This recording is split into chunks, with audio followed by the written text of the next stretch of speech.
Hello les amis, hello les réseaux, j'espère que vous allez bien. Je vais essayer d'attraper mes écouteurs comme ça. J'espère que vous allez bien en ce vendredi soir, veille de l'automne. Ouais, c'est ma saison préférée, l'automne. C'est une saison de transformation, c'est l'automne et le printemps. Voilà, j'aime bien ces deux saisons-là. Bref. C'était pas pour vous parler de ça que j'avais envie de vous partager quelque chose ce soir. Ce soir, je donnais un webinaire sur l'un de mes groupes. Et donc, on a fait une grosse session de questions-réponses à propos de nos maisons. Et il y a un sujet qui s'est invité. Il y a un sujet qui s'est invité qui, moi, me fait réagir ou surréagir à chaque fois. Et c'est à propos alors je vais pas, c'est pas tellement à propos de la chambre parentale, mais c'est plutôt la façon dont nos maisons sont modélisées. Et c'est de ça dont j'avais envie de vous parler ce soir, parce que je le retrouve aussi dans ma recherche de maison. Je l'ai retrouvé dans ma recherche de maison. Et si vous changez de maison, ou si c'est en projet ou quoi au caisse, vous allez probablement être confronté à ça aussi. Les maisons telles qu'on nous les propose aujourd'hui, en tout cas en Occident, elles sont j'ai envie de dire normées, elles sont modélisées en référence à voilà, des choses qui sont un peu standards. Et donc nos maisons, elles sont souvent conçues pour, j'ai envie de dire, un modèle familial préétabli. Et aussi avec des standards qui sont souvent le standard de la famille, le couple avec 2 enfants, etc. Alors même si on sait qu'aujourd'hui, il y a beaucoup de familles recomposées, il y a beaucoup de familles monoparentales, il y a beaucoup tout ça, en fait, on continue de produire du logement aussi qui correspond à ces standards-là. Et du coup, il y a ça d'une part, mais il y a aussi le fait que nos maisons, elles sont conçues comme si il y avait une chambre pour chaque enfant et une chambre parentale. Ce qui fait que pour une famille de 4 personnes, par exemple, on va aller sur un T4, il y aura une pièce commune, et puis il y aura 3 chambres, la chambre parentale et une chambre par enfant. Ça, c'est le modèle standard, en fait. Et si vous regardez tout ce qu'on nous vend, qu'on nous loue, répond à ces standards-là.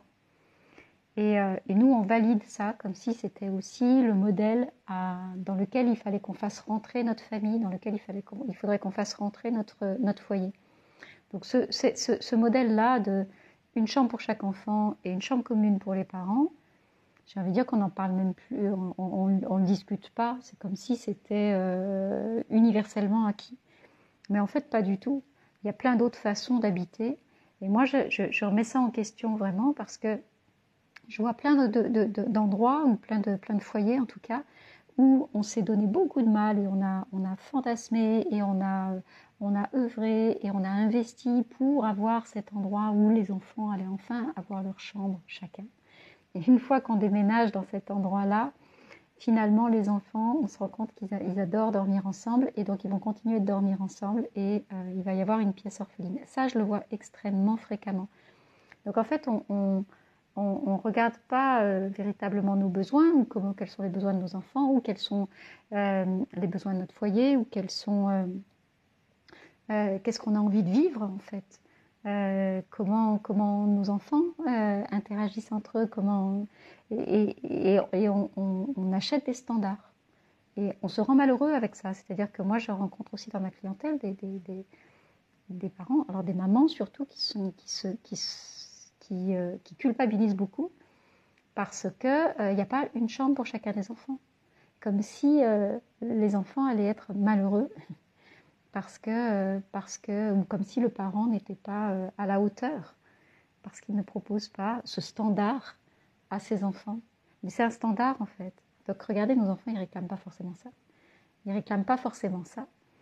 Et à contrario, donc il y a cette espèce de standard une chambre pour chacun quand chacun des enfants, mais on ne discute pas non plus sur le fait que le couple, les deux parents, ont une chambre commune. Comme si aussi c'était acquis et c'était intégré.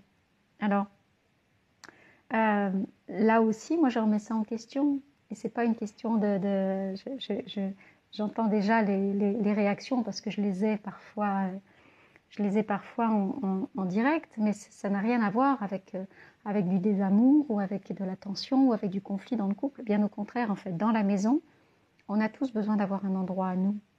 On a tous besoin d'avoir un endroit à nous, ça c'est non négociable. Mais c'est pas forcément une chambre.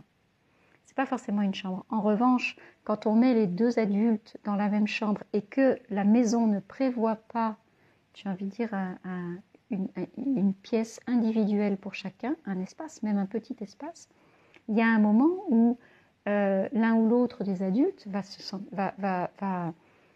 péter un plomb. C'est-à-dire qu'il y a ce besoin de s'isoler, ce besoin d'aller se mettre à l'écart, ce besoin, encore une fois, c'est pas du désamour ou la manifestation de quelque chose de désagréable. C'est profondément humain. Il y a des moments où on est plus dans le collectif, on est tourné vers les autres, et puis il y a des moments où on a vraiment besoin d'être seul, mais vraiment. Et quand on vit en permanence, soit avec son conjoint et ses enfants, c'est compliqué de s'isoler. C'est compliqué de s'isoler dans la maison. Donc il y a des personnes qui vont s'isoler ailleurs que chez elles, mais du coup ça crée là aussi des dysfonctionnements. Mais on a tous besoin de cet espace-là dans lequel on va pouvoir fermer la porte et dire là c'est mon endroit à moi, et ce qui se passe derrière cette porte-là n'appartient qu'à moi. Ça c'est vachement important. Et quand les maisons qu'on nous vend aujourd'hui, elles ne sont pas conçues pour ça. Elles ne prévoient pas ça. Jamais. Ou alors ce sont des maisons qui ont été conçues pour des plus grandes familles, dans lesquelles il y a une cellule familiale plus petite qui va venir s'installer. Et là, j'ai envie de dire, l'intelligence vient des occupants, mais pas de ceux qui ont conçu la maison ou qui l'ont proposée telle quelle, parce que c'est pas dans les standards des promoteurs, c'est pas dans les standards des architectes, c'est pas.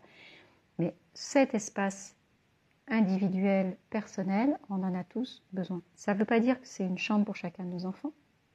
Ça veut juste dire que, ni même une chambre pour chacun de nous, mais il doit y avoir effectivement cet endroit où ça peut être un bureau, ça peut être une salle de méditation, ça peut être un atelier, ça peut être juste ce que vous voulez, ce qui fait sens pour vous dans votre vie. Mais cet endroit-là, il est requis pour chacun de nous dans le foyer. Et le fait qu'on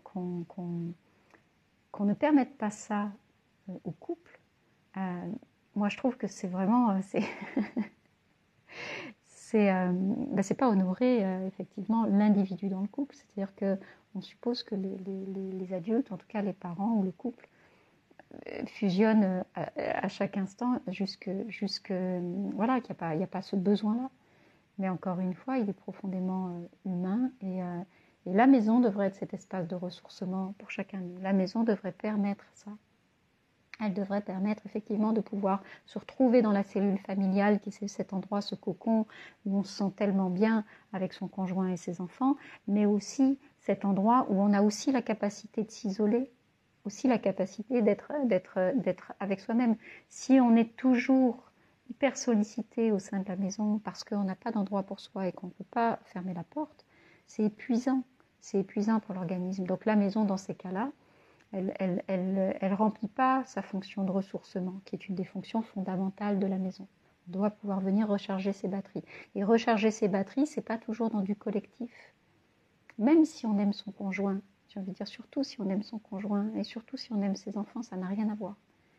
On a besoin de pouvoir se ressourcer aussi en disant là, j'ai besoin de 5 minutes, 10 minutes, 1 heure, une demi-journée, une journée. Après, c'est à vous de voir, mais cet endroit où on va pouvoir dire stop, ou j'ai besoin d'être temps calme en fait, comme on dit aux petits, temps calme. Mais si nos maisons étaient conçues pour ça, si nos maisons prenaient en compte en fait ces besoins fondamentaux, du fonctionnement, j'ai envie de dire, c'est aussi notre fonctionnement physiologique, hein. On a besoin de ces espaces-là, c'est de la mémoire cellulaire. Euh, il y a besoin d'honorer ça vraiment, non seulement de le respecter, mais de le nourrir.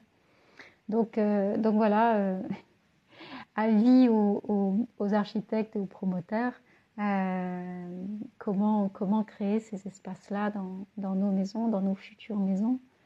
Moi, je regarde beaucoup effectivement des projets d'architectes voilà, et des maisons innovantes, etc. Cette question-là, elle est rarement abordée en fait. On regarde l'espace, toujours l'espace, comme si c'était un espace qui devait être agréable à l'œil uniquement. Mais l'espace, il doit être cohérent par rapport à nos besoins. Et dans nos besoins, il y a ce qui est propre à chacun, mais il y a aussi des besoins fondamentaux, des besoins physiologiques aussi. Et donc, le fait de pouvoir être seul, de pouvoir s'isoler dans le foyer, c'est aussi vachement important. C'est au moins aussi important que de pouvoir accueillir des amis, que de pouvoir y accueillir du monde et que de pouvoir nourrir aussi le collectif autour de la cellule familiale. Il y a un équilibre à trouver entre ces endroits dans lesquels on va pouvoir être plus au calme et plus tourné vers nous-mêmes, les endroits plus yin, et la pièce de vie, par exemple, qui va être plus un espace de partage, un espace de convivialité, un espace où toute la famille va se retrouver et où les choses vont s'équilibrer et se distribuer autrement. Mais dites-moi sous cette vidéo si vous avez un espace à vous dans votre maison ou dans votre appartement. Est-ce que vous avez un espace à vous si vous vivez à plusieurs sous le même toit? Ou alors, est-ce que votre conjoint a aussi un espace à lui? Ou alors, est-ce que vous mettez tout focus sur les enfants aussi? Parce que ça, on a tendance à le faire. On veut absolument que eux aient leur chambre et nous, on ne se pose pas la question pour nous-mêmes. Bref, je pourrais parler des heures sur le sujet. C'était aussi ce qu'on a vu dans le webinaire ce soir, mais je serais heureuse d'avoir votre retour là-dessus et de savoir ce que vous en pensez. Je vous souhaite une lumineuse nuit. Moi, j'ai encore un peu de boulot là parce que voilà, c'est mon karma du moment, on va dire.